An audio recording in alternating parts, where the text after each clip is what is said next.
days will stretch into weeks ere his journey is done. He will pause but briefly, and only when necessary to the survival of man or steed.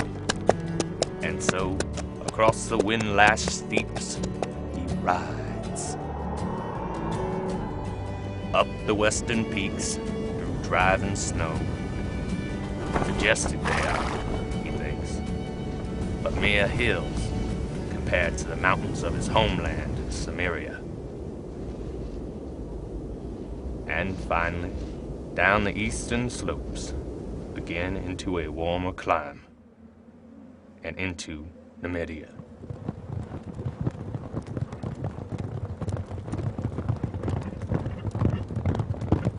By then, looking down upon the small city of Thalia, ancient and nearly forgotten in the mists of antiquity, the passage has been just long enough.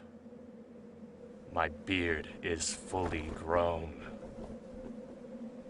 Satisfied that he enjoys the anonymity of his youthful years from a long time before he became king, from a time when he roved the world as a thief and reaver, pirate, and mercenary, Conan rides into lost Thalia.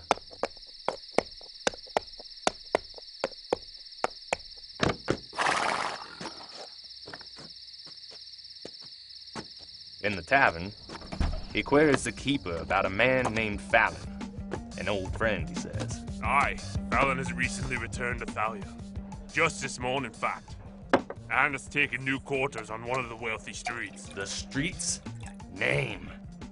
Zerang. And by nightfall, Conan is cloaked in shadows across from a new house, now hosting a new tenant.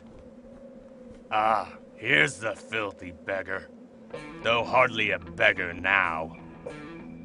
In fact, it seems my former servant now boasts servants of his own.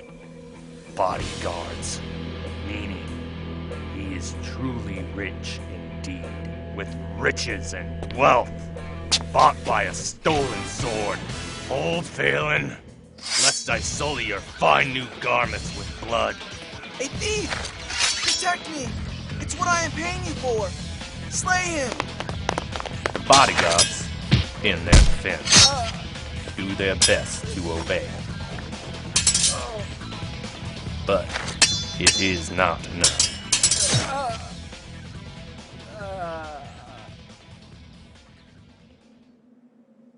Now, Phelan, where's the sword? What sword? I know not what you... Don't lie to me, dog! Unless you want your tongue to burn in Moloch's flames. You gave the sword to the wrong ones. You mean I made a mistake? You were deceived. It was to come to me, thence to be conveyed to our master. But the gold they gave me... What's the agreed sum, learned by their spies? Without such knowledge, how else could they hope to deceive you? No! I did not mean to make such a mistake. I am loyal, I swear to you. It was an honest mistake. I embarked on no treachery or... I know that! Tell me where you took the sword, and I may show you mercy.